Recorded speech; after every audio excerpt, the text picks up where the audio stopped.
Hello, everyone. This is Robert from Book of Mormon Editions, where we discuss printings, publications, and various editions of the Book of Mormon.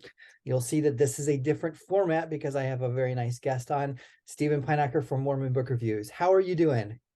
I'm doing great. I'm really excited about being on your program. I've been on a lot of big podcasts, but I'm just as excited about coming on yours as any of the others.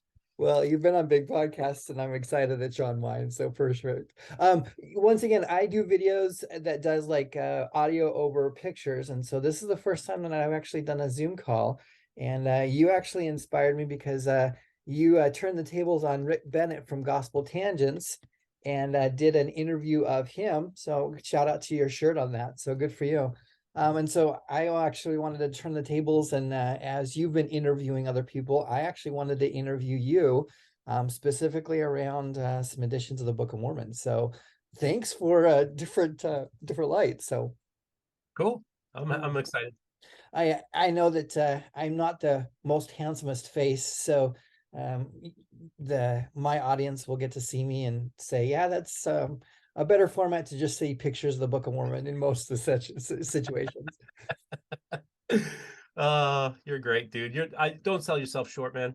Thank you. Thank you. Well, it's been fun. I've had a wonderful opportunity seeing kind of your videos, and once again, congratulations on your channel and all of the success that you have had. You do quite a bit of a range, and I love that you and I have interacted regarding either specific editions of the Book of Mormon, various topics regarding that, and so kudos to you on having a broad range and also including me on Book of Mormon conversations. Oh, that's great. That's what I love is having you on about every 6 months where we can do like a Book of Mormon geek out. And you're my go-to guy for whenever I need to have any questions about the Book of Mormon and particular editions. You've been very helpful to me. Your research is just absolutely fantastic. And you're a great resource. And I just think everybody should be watching. If you're interested in the Book of Mormon and its history, you gotta subscribe to Book of Mormon editions. Thank you. I wanted to spend just a little bit of time specifically talking about a very specific edition of the Book of Mormon. And you have one, and I wanted to get your insights on it and kind of do an in-depth review on the one that you have. And it is a letterpress edition. Tell me about it. Okay, well, first of all, this is the clamshell that it came in. And I want to tell you, this is a very unique edition because there are only 750 made. And I talked with Brent Ashworth about this particular edition, and he tells me that this is the most accurate replica of a Book of Mormon ever made. And this was published about 15 years ago. And but what makes this edition so unique is that there's a gentleman, his name is David Hall, and he's a friend of mine. And unsolicited, just out of the blue, he decided he wanted to add to my collection. So he sent me this particular edition of the Book of Mormon. And what makes this one so interesting is that he purchased, I think, around 149, 150 editions, replicas, but he had an original 1830 edition of the Book of Mormon. And so he had the publisher sew in, I say 4 pages, but it's actually 2 pages, but it's four, one, two, three, four, 2 pages from the original Book of Mormon. And I just want to tell everybody, I got page 116. So if you're wondering where it's at, I got page 116. We So I found have the page last 116 page. exactly. So I got pages 115, 16, 17 through 18. So this is the only edition. This is what makes it so unique. There's only 149 of these. He does not sell them. He's not doing this to make money. What he's doing is he gifts these to people, and that's what makes it so cool. And so that actually, in one sense, this edition of the Book of Mormon is more rare than just about any edition. If there's less than 150 copies available. Good. Congratulations to you on that. So two things. Um, David Hall, if anybody searches, David Hall was remembered as the real estate developer, and he tried to do a real estate development in East Coast, and he's done a couple of different projects and things like that. So his name is known in the internet for various projects, and so he commissioned the insert of those pages from the original 1830 that he had. Yeah, and it's interesting because he was actually trying to build the city of Zion in Vermont, Mm-hmm. and using the plats from when they laid out at Kirtland. So he's an interesting man. He's an original thinker, and his company is dedicated towards maximizing space. I recommend watch Gospel Tangent's interview of David Hall, and he Okay. gives the history of his company. And he's just an original thinker, and a lot of what he does is inspired by the Book of Mormon and the Doctrines and Covenants. So the notes that I read was that David Hall commissioned that project right when they were actually making this particular volume. And so that volume, he said, "Hey, I've got an 1830. Here's 2 pages per book, or 2 sheets per book." And he had the producers or the publishers pin in 2 sheets of it. So congratulations, Yeah. good for you. Well, and actually, I want to share a couple more things that just because we're about collectors and stuff, is that it also included this little thing out here. This gives the issue number. So this is number 344. Okay. And then on the back of this, I actually have, and this was cool because then it says it verifies, it has the names of the publishers, 344 of 750. And then I like this one, makes it unique too because it says to Steven Pynakker from David Hall. And these are the 3 names, I guess, publishers or people that were involved in it. So this is all very authentic. This is the Provence on this is rock solid. Congratulations. So the other thing is, while we're doing this and after in post productions, I'm going to kind of superimpose a couple of pictures that you sent me. So we got some clarity on that as well. I was really interested in the making of this particular edition because in the turn of the century, they said, what would it take to make an edition of the Book of Mormon in nowadays? And so they actually went to a paper manufacturer and said, here's an 1830 edition of the Book of Mormon. Can you analyze the paper to give us a replica of this paper? So the paper maker said, yeah, I can do it. It's old school style paper. I can make it. So they actually had sheets of paper made. They went to a bookbinder and said, hey, this is an 1830 book. What is the leather? They knew what the leather was, but can you replicate the leather? And then they said, okay, the stitching, can you replicate the stitching? And then the black sticker here, can you replicate that? And then the gold labeling on this was hand done on that. And so they said, what does it take in order to make one edition of the Book of Mormon? And then they said, let's make a commission on it. So it was extremely labor intensive. So you had mentioned that somebody had said this is kind of the most accurate book or accurate replica. Yeah, Brent Ashworth said he's actually had 2 come through his store. And I just assumed he would have been one of those who've been gifted, but even he didn't get one. So I'm like, wow, I'm in rare air here. But yeah, him and I talked about it when he came in. I visited him at his son's place in Sarasota, just down the road from where I live, and we talked about that edition. And he was like, yeah, this is the best as far as he's concerned. That is the best replica ever made. Yeah. So going through it, what was interesting is a lot of people know this one, and this is the 1970s Herald House. Yeah. And so the Herald House made this, but you can see it was mass produced. The spine was just normal, if you will, but it's kind of hard copy. And then going through it saying, let's make a real one. That would be amazing. The other thing is, have you seen this one? It's the Palmyra. It's got a little slip sheet on it. It's the Palmyra replica. These are the I've go ahead. No, I have seen that edition. I don't have it. I would like to get my hands on one of those, but yeah, I have seen that edition. So once they made the letterpress edition, they said, let's actually then redo it and make a mass production of it. So if you have a Palmyra edition Book of Mormon, it's from the same authors and from the same, let's say print run, but from the same publishers as well. So. Oh, interesting. I didn't know that. Do you know about approximately how many editions they made of that? If it's a mass produced, do you know what their print run was on that? It's still, I'm not saying ongoing, but I don't know the print run of these, but I know that it's a lot more than just the 750. It's in the thousands. Yeah. Okay. Wow. Cool. And then your number is 344. Mm-hmm. Okay. Yep.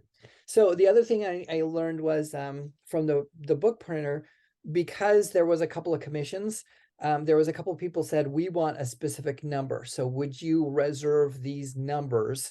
And so there was a block of numbers that was reserved for various commissions or various things.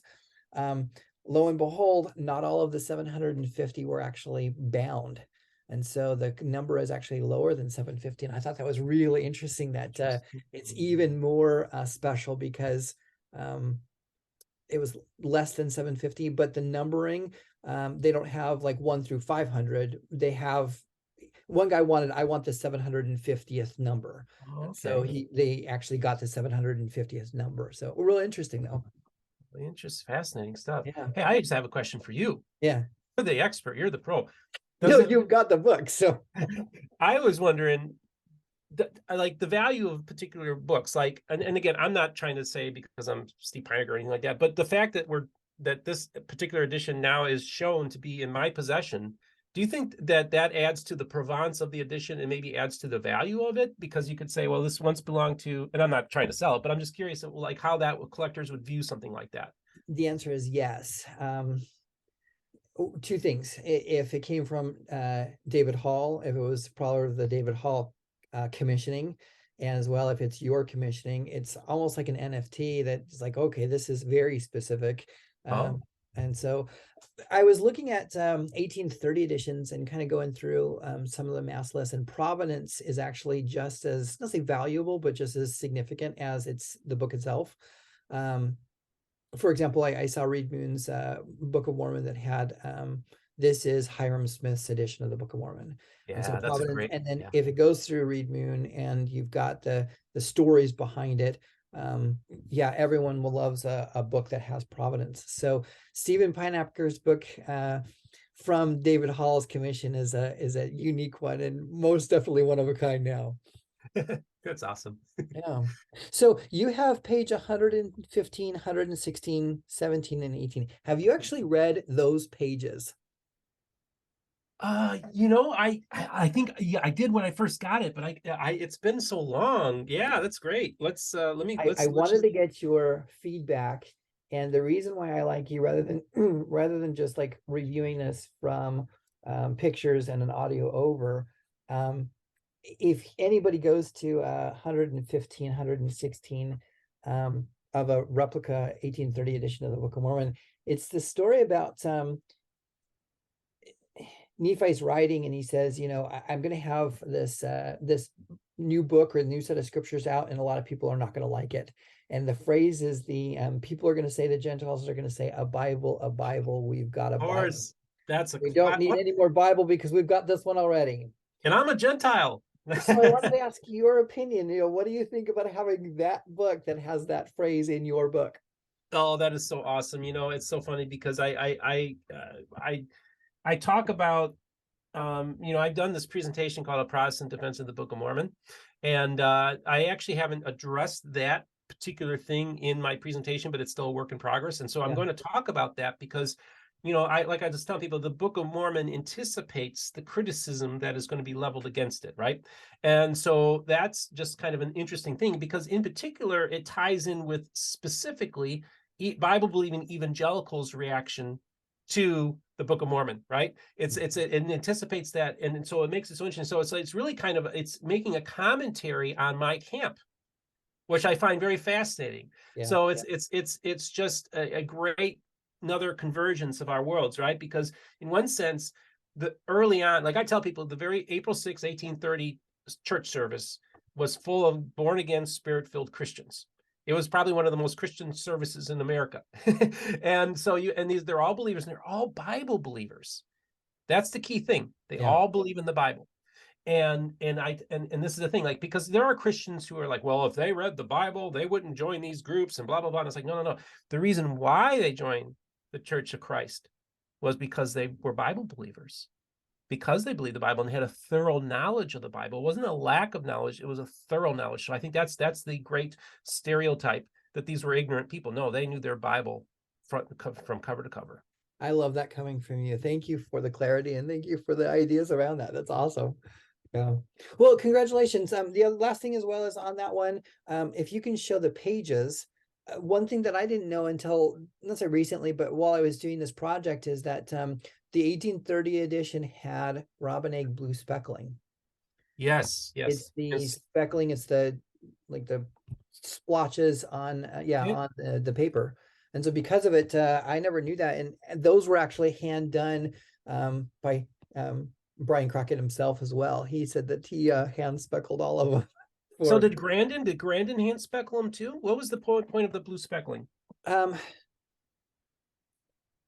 Grandin hand speckled those as well. And I think back then, or as well onward, I have to talk to a librarian, but I would imagine that it would be a camouflage for blemishes and camouflage for dirt marks. Oh, But if it's already dirty or things like that, then it's not a big problem if you have like a grease smudge or something like that. So, oh, interesting. Huh. or or decoration. So I'll have to research that a little bit. Why did they speckle? I know that they had like gilded, the gilded pages on scriptures, same thing that there's also even like artwork that they, hand paint on a artwork on the large volumes to make it just a little decorative image. But it's a good question. I'm not sure the reason. If anyone, how about this? If anyone knows this, comment down below, right? Yeah, exactly, exactly. And I just want to thank you for the great job and the resource that your channel is. I've learned so much about different editions of the Book of Mormon. It's really informed me, thus informing the channel. And I also want to thank David Hall for gifting this volume to me. It's a real privilege that I have for your friendship, and I just want to thank you so much for doing that, sending that to me. It was a real pleasant surprise. Okay, thank you. Interlaced between this video, I am going to do a traditional video on the Letterpress edition, as well as I've got some information on where some of the other pages came from, your David Hall commission, as well as some of the other pages. And so this is going to be a multi-step sets of videos. But I'm we're looking doing forward this to it. right around the holidays, so I wanted to wish you Merry Christmas and Happy Holidays and Happy New Year too. Same to you, dude. It's always a pleasure. You're so awesome to have. I love having you on my program, and thanks for giving me. I'm honored to be on your show. So thank you. Yeah, thank you. That being said, we'll wrap it up. And I always usually say if anybody has a special or unique edition of the Book of Mormon, feel free to contact me. My email address is bomeditions@gmail.com. Do you want to give a shout out one more time regarding how people can either find you or your YouTube channel? Okay, so basically, just it's YouTube/Mormon Book Reviews. Yeah, Mormon Book Reviews, and then I'm primarily a YouTuber, but I also do have a podcast format. So I'm on the major podcast formats. Although we're a little behind, we're trying to get caught up on that. My focus has been primarily on the YouTube channel. Also, I have a website called MormonBookReviews.com, and actually has a merch store on it too, but also links to the channel and the podcast as well. And also I'm on Facebook. So if you just want to friend request me, Steven Pynakker on Facebook as well. I use Facebook as a means of communicating with my viewers as well. Very good. Thanks so much. We'll talk to you later. See ya.